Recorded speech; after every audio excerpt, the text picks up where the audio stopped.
Ինչու է Էրդողանը հրավիրել Փաշինյանին, ինչու է Փաշինյանը գնացել։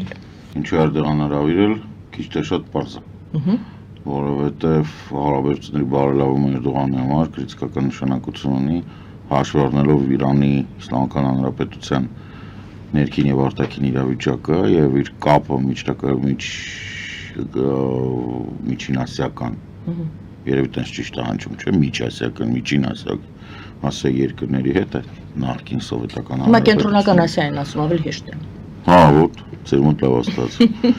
Տենց ավելի հեշտ է։ Կենտրոնական Ասիայի երկրների հետ խափանվել է։ Մեծ հաշվով իր համար դա այնպես չի, որ էգզիստենցիալ նշանակություն ունի, բայց բավականին մեծ ներդրումներ ա արվել եւ Թուրքիան հեղինակություն ունի որոշ շրջանակներում այդ երկրների Թուրքիայի վրա հույս են դնում, Թուրքիան մասնավորապես Ղրղստանում է շատ լուրջ ներդրումներ արել ընդհուպ մինչև համալսարան եւ դա ակնհայտ է որ ճանապարհը պետք է ճանապարհը պետք է աշխատի Հայաստանով պետք է դուրս գա դեպի բան sense tenants Ադրբեջան եւ այս պարագայում սпасել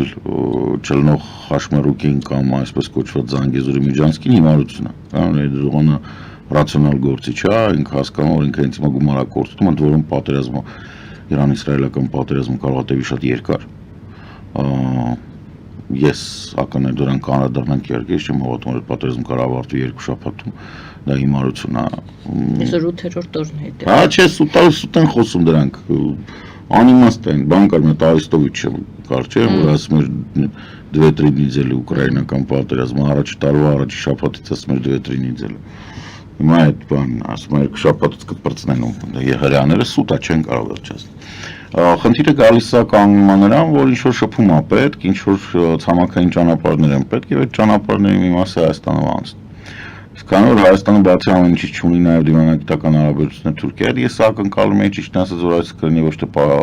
աշխատանքային այլ պաշտոնական, դա հնարավորություն կստեղծեր նաև դիվանագիտական հարաբերությունների ստեղծման, որը մեծ հաշվով Ռուսաստանի համար ամենավտանգավոր բանն է որ կարա լինի։ Մեզ համար դա իհարկե եւս հաշվի առնելով Փաշինյանի ոչ շատ խիզախ վարքը միջազգային հարաբերություններում մեզ համար կարա խնդրեմ լինի, ինքը տենց ավելի շուտ պատկերացնում որ Հայաստանը պետք է տեղավորվի միջին Միջանցքի կամ այդ թուրքական բանի մեջ, պրոյեկտի մեջ, բայց ամեն դեպքում Թուրքիայի հետ ուղիղ հարաբերություններ հաստատելը դա բավականին մեծ դրական ազդեցություն կունենա Հայաստանի հետագա տնտեսական զարգացման վրա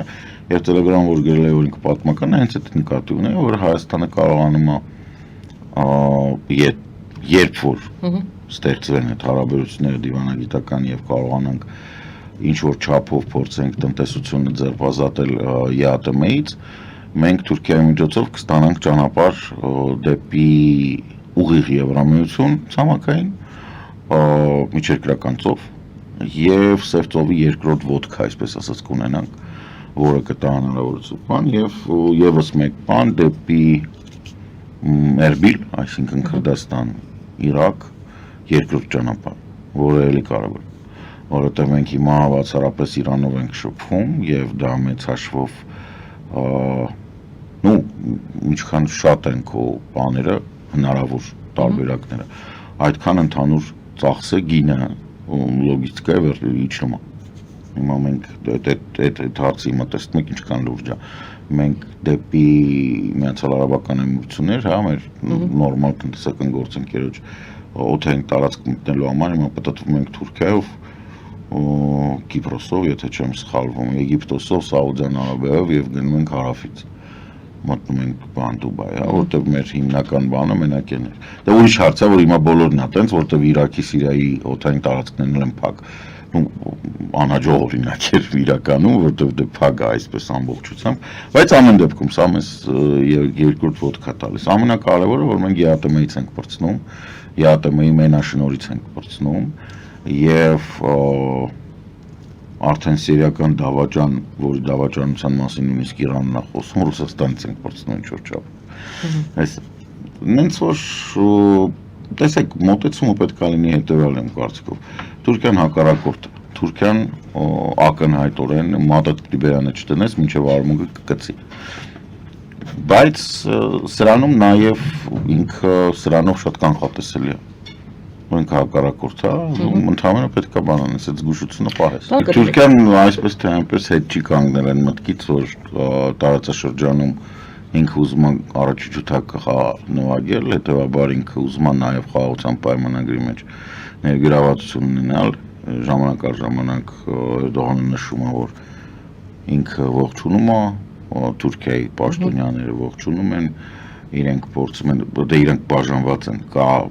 ավելի ագրեսիվ խոսացող թեև, որը ապահովում է Ադրբեջանի ճակերտավոր բարեդրացական վերաբերմունք,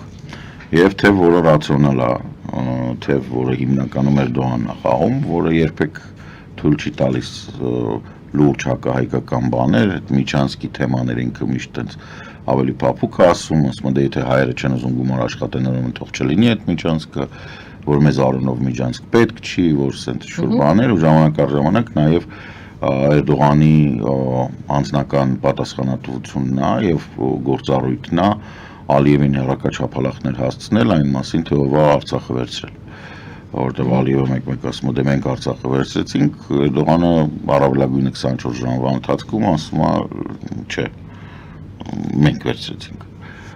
դու հիմա վայելում ես, բայց մենք ենք վերցրել, այսինքն տեղը դիմաց։ Ակնհայտորեն ինքը ուզում է դա շարունակի եւ խաղա գլխավոր դեր տարածաշրջանում։ Սա չլնող բան է մեծ հաշվով, որովհետեւ տարածաշրջանում թե Եվրոպան եւ թե Ամերիկան արդեն մտած են, մասնավորապես Հայաստանում, եւ Հայաստանում արդեն խոսքը գնում է միջուկային էներգիայի մասին, որը ամերիկացիներն են բանանում, Հայաստանում խոսքը գնում է նրա մասին, որ էլեկտրական ցանցերը ռուսական կապիտալից պետք է զրկվեն եւ 90% հավանականությամբ, նույնիսկ ավել, քան 90% պետք է անցնեն այն ինչը որ կար մինչեւ 99 թվականի հոկտեմբերի 27, այսինքն Հայաստանի էլեկտրական ցանցերը ամբողջությամբ պետք է անցնեին ամերիկյան վերահսկողության տակ։ Հոկտեմբերի 27-ի բաներից մեկը դա էր, այդ խնդիրներից մեկը դա էր։ Այո, որ դա պետք է կանգներ։ Բացի դրանից իհարկե հիմա տեխնոլոգիաներն են զարգանում եւ ամերիկյան եւ ֆրանսիական ընկերությունները, որոնք գալիս են մասնավորապես դրանք, որոնք արհեստական բանականությունով են զբաղվում, արհեստական բանականությունը ինքը իրանով պահանջում է շատ մեծ էներգետիկ ռեսուրս եւ մեծ հաշվով էլեկտրական ցանցերը որպես այդպեսին, Հայաստանի էլեկտրական ցանցերը համակոնքի պատրաստ չեն 21-րդ դարի երկրորդ քառորդի, որտեղ առաջին արդեն ավարտվել է, մինչև հունվարի 1-ն էր 25 թիվն է, երկրորդ քառորդն է գնում, իսկ բանը մի տեսակ էլեկտրական ցանցերը մնացել են 1900 ոչ մի թվականում, ինչ որ լավագույն բաներ են, հաշվիչները հպարտությամբ որ ներկայացնում են, այդ հաշվիչները 70-ականների հաշվիչներ են ճապոնական բանը էլի վերցրած, այսինքն վայ մի գիտես մի բան չի, տենց վերջ անհաջող է։ Սա Էրդողանի ցանկությունն է նորից, որ խաղա գլխավոր դերը տարածաշրջանում։ 102-րդ բազա։ 100 այդ մոռացել, վերջացել է, Ռուսաստանը վերջացել է։ Չէ, 102-րդ բազայի հանելու թեմա։ Դա էլ են ոնց թե խոսում, որ Թուրքիան ընդհանրապես նմանատիպ հարց չի դնի, որովհետև դա ավտոմատ կվատթարացնի իր հարաբերությունները Ռուսաստանի հետ։ Ինքը չի պատրաստվում հարաբերությունները վատթարացնել ոչ Ռուսաստանի հետ, ոչ Իրանի հետ, ոչ նույնիսկ Իսրայելի հետ։ Եթե ուշադրություն դարձնեք, նույն Իսրայելին էլ իրանք, ինչ որ տենց ոնց էր այդ, մտահոգություններ են հայտնում տարբեր աստիճանի տարբեր գույներով, երանգներով ներկայացնում, շատ ազաբոչենի տղա են, շատ, ասում որ խմեք տոլի, որ տենց ազաբոչենի չլնենք, բայց ամեն դեպքում 102-րդ բազան Էրդողանը չի խանգարում, թակարակ 102-րդ բազան Հայաստանի դեմ է, ու ինքը դա լավ գիտի, թուրքական արխիվները շատ պարզ են խոսում նրա մասին, թե ով է ինչ արել, ես գիտեմ, որ հիմա էլի կսկսեն կոմենտներում գրել տարբեր տեսակի անցորդներ եւ պասաժիրներ, որոնք ոչ բան չեն հասկանում,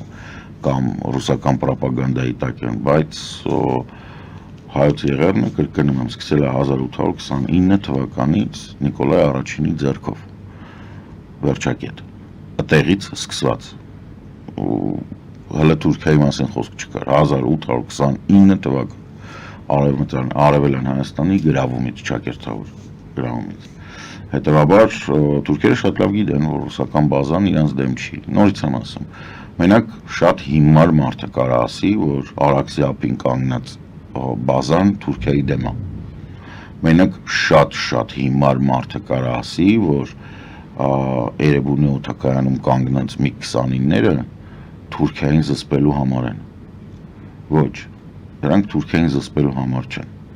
որովհետև իրանք ականանետով 120 մմ-անոց մաքրվում են Թուրքիայի տարածքից հոգեբանական ճնշում է դա բնակչության վրա երբ մայրաքաղաքի վրա գերձայնային հաղորդակցությամբ անցնում է MiG-29 Ինձ մոտ ցանկություն է առաջանում բեյսբոլի բիտայով ծեծել բոլոր ռուս օդաչուներին եւ հետո բալոտնիում աշխատողներ։ Իդեպ գիտեք իրենց պազիվնոյը ոնց է Էրեբունի օդանավակայան։ Բալոտնե։ Աերոդրոմ բալոտնի։